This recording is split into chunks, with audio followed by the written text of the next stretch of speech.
28 जून 2019 का जन्म है। समय 2:55 PM का है। इसको रेक्टिफिकेशन जब किया गया तो 2:41 बनता है। इस जन्म पत्रिका में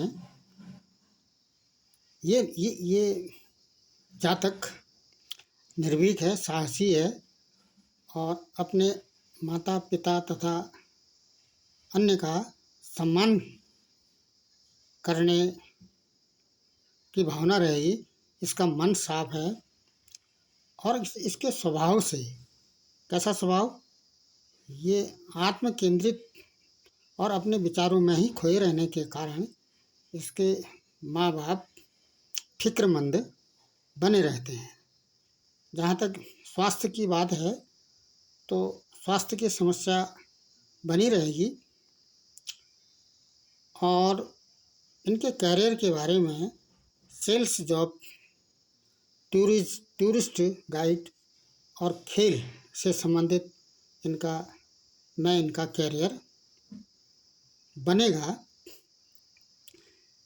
और ये रचनात्मक कार्यों में भी इस जातक की रुचि रहेगी। अब इन बिंदुओं को चर्चा में लेने से पहले कुछ आधार लिए गए हैं। कौन कौन से आधार? जैसे हम जिस जन्म पत्रिका का विश्लेषण कर रहे हैं, पहले तो यह समझना ज़रूरी है कि यह जन्म पत्रिका जिसका हम फल विचार कर रहे हैं वह संबंधित की है या नहीं। इसके लिए सबसे पहले मेल फीमेल का इसमें विचार किया जाता है। मेल फीमेल के लिए ये D1 और D9 चार्ट लिए जाते हैं। D9 और D1 चार्ट लिए जाएंगे। यदि लग्न सम राशि का हो D1 में या D9 में तो ये फीमेल या बालिका की जन्म पत्रिका है। दूसरा, सूर्य, मंगल, राहु और लग्न जिस राशि में है उनका योग करते हैं तो 17 आता है। उसमें 3 का भाग देते हैं तो बैलेंस सम संख्या आती है। तो यह पत्रिका बालिका की है। इसके बाद इस जन्म पत्रिका को देखने से ही यह समर्थन लिया जाता है कि यह अपने परिवार में बालिका बड़ी है, इससे बड़े नहीं हैं और जो भी होंगे इससे छोटे भाई बहन ही होंगे। इसके बाद ये जब कुछ बातें मिल जाती हैं तो फिर इसका हम फल विचार की ओर बढ़ते हैं। सबसे पहले इसमें आयु देखी जाएगी। कैसे देखेंगे आयु? ये D1 चार्ट है। D1 चार्ट में शनि 9 नंबर की राशि में है। जैसा कि शनि एक राशि में 2.5 वर्ष रहते हैं तो जन्म के समय पर यदि शनि की डिग्री देखें तो शनि 23 डिग्री चल चुके हैं और इस समय यदि हम गोचर देखें तो शनि कहाँ है? कुंभ राशि में है।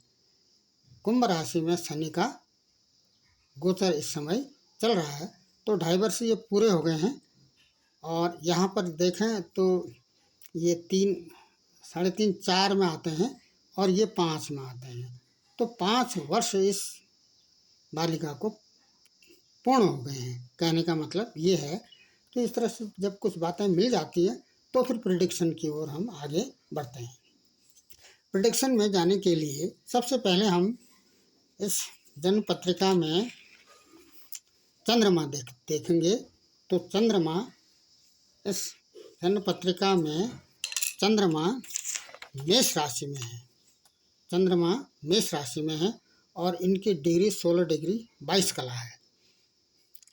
जब चंद्रमा मेष राशि में होते हैं तो मेष राशि का प्रारंभ पहले ही नक्षत्र से होता है। पहला नक्षत्र अश्विनी नक्षत्र। इसके कितने चरण होंगे, जैसा कि इससे पहले भी बार बार इस पर बातें हुई हैं। 4 चरण होंगे, अश्विनी के 4 चरण होंगे और उसके बाद भरणी के भी 4 चरण होंगे और तीसरा चरण कृतिका का आएगा, वो 1 चरण का होगा।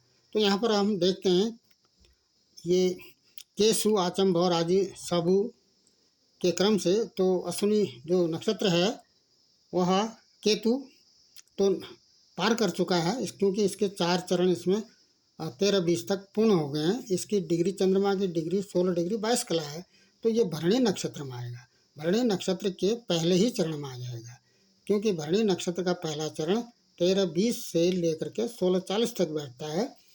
तो ये 16 डिग्री 22 कला इसी स्लैब में आ जाएगी। तो इसका जन्म नक्षत्र तो भरणी है और इसका जो पाद है या चरण है वो प्रथम पाद है। अब हम देखते हैं नवांश में प्रथम चरण का स्वामी कौन सा ग्रह बनेगा। इसके लिए हम क्या करेंगे, जब प्रथम ये मेष राशि होती है तो उसका प्रारंभ, नवांश का प्रारंभ मेष से ही होता है, 1 से होता है, जो 9 तक चलेगा। अब इसका क्रम देखते हैं तो 1, 2, 3, 4, 5वां क्रम चल रहा है, तो 5 नंबर की राशि आएगी। 1, 2, 3, 4, 5 नंबर की राशि आएगी। 5 नंबर की राशि के स्वामी सूर्य बनते हैं। तो यहाँ पर चरण के स्वामी सूर्य बन गए और नक्षत्र के स्वामी केशु, आचम, भौर, आदि सबू से शुक्र बन गए। और राशि तो मेष राशि है, मेष और वृश्चिक राशि के स्वामी मंगल होते हैं। तो इन 3 ग्रहों का इस पर प्रभाव पड़ेगा। अब यहाँ पर यदि दशा देखी जाए तो इस जातक जन्म के समय पर चंद्रमा जिस नक्षत्र में होता है उस नक्षत्र के स्वामी से ही महादशा प्रारंभ होती है। तो जन्म के समय पर चंद्रमा भरणी नक्षत्र में है और भरणी नक्षत्र के जो स्वामी बनते हैं वो शुक्र बनते हैं। तो दशा इस समय शुक्र की चल रही है, अंतरदशा राहु की है और प्रत्यंतर दशा सूर्य की यहाँ पर चल रही है। तो इसका क्या प्रभाव पड़ेगा, इसके प्रभाव के लिए शुक्र, राहु और सूर्य को हम D1 चार्ट में देखेंगे। तो सूर्य तो भाग्य भाव में है और राहु भी इसी स्थान पर हैं और शुक्र यहाँ पर 8वें स्थान पर है। ये स्वास्थ्य से संबंधित दिक्कतों का आना जरूरी है। एक क्रम। दूसरा, कहने का मतलब ये है कि इस का जो राशि स्वामी मंगल है और नक्षत्र स्वामी शुक्र हैं और नक्षत्र चरण के स्वामी सूर्य हैं। इनकी दशाएं और अंतर दशाएं जब भी आएंगी, प्रत्यंता, सूक्ष्म, प्राण इत्यादि दशा काल में ये अपना प्रभाव दिखाएंगे।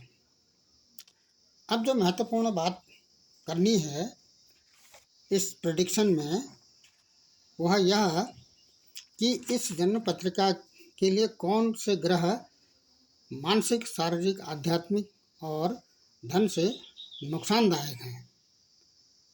इसको पता करने के लिए नंबर 1 D1 चार्ट देखते हैं, नंबर दूसरा चंद्र चार्ट देखते हैं। तो D1 चार्ट के 6, 8, 12 में D1 चार्ट के 6 में कोई ग्रह नहीं है, 6 में कोई ग्रह नहीं है, 8 में शुक्र है और 12 में कोई ग्रह नहीं है। और चंद्र चार्ट के, ये चंद्र चार्ट है तो 8 में कोई ग्रह, 6 में कोई ग्रह नहीं है, 8वें घर में गुरु है और 12वें घर में कोई ग्रह नहीं है। एक दूसरा हम भावेश देखते हैं। भावेश यदि हम देखें तो छठे भाव में ये D1 चार्ट में 12 नंबर की राशि है, 12 नंबर के राशि के स्वामी गुरु बनते हैं और 8वें में 2 नंबर की राशि है, इसके स्वामी शुक्र बनते हैं। 12वें हाउस में 6 नंबर की राशि है, इसके स्वामी बुध बनते हैं। ये D1 की स्थिति है। और चंद्र चार्ट में यहाँ पर छठे भाव में बुध हैं, 8वें भाव में मंगल हैं और 12वें भाव में गुरु हैं। तो इस भावेश की स्थिति के आधार पर बुध तथा गुरु मारक ग्रह बनते हैं। ये शुभ, इसको इनकी दशा और महादशा जब भी आएगी तो ये मानसिक, शारीरिक, आध्यात्मिक और खर्च से संबंधित अपना प्रभाव दिखाएंगे। अब दूसरा राशि, ऐसी कौन सी राशि है जिस पर इन ग्रहों का, इन अशुभ कारक ग्रहों का, इन मारक ग्रहों का गोचर होने पर ये शारीरिक, मानसिक और आध्यात्मिक नुकसान पहुंचाएंगे। इसके लिए D1 में देखते हैं कि 6 में 12 नंबर की राशि है और 8 में 2 और 12 में 6, तो 12 2 6 आता है, 12 2 6 आता है। और चंद्र चार्ट में 6 8 12 आता है, 6 8 12 आता है। तो यहाँ पर भी 12 और 6 नंबर की राशियाँ रिपीट हो रही हैं। कहने का मतलब ये है कि जब बुध और गुरु इन्हीं राशियों में गोचर करेंगे तो ये आध्यात्मिक, मानसिक, शारीरिक और धन व्यय से संबंधित अपना बुरा प्रभाव देंगे या बुरा प्रभाव पड़ेगा। अब यहाँ पर यदि गोचर देखें, ये 10 अक्टूबर 2024 आज का गोचर है। गोचर यदि हम देखते हैं तो 6 नंबर की राशि में बुध गोचर कर रहे हैं। लेकिन ये आज के लिए है। कल ये अपनी राशि परिवर्तित कर देंगे तो इनका जो कुप्रभाव है वो हट जाएगा। आज तो रहेगा लेकिन कल 11 तारीख है तो कल ये अपनी राशि परिवर्तित कर देंगे। तो शारीरिक, मानसिक, आध्यात्मिक और धन व्यय से संबंधित ये आज तक की स्थिति है। कल ये इस परेशानियाँ नहीं रहेंगी। और गुरु तो नहीं गोचर कर रहे हैं, गुरु तो वृष राशि में गोचर कर रहे हैं, 6 और 12 में गोचर नहीं कर रहे हैं।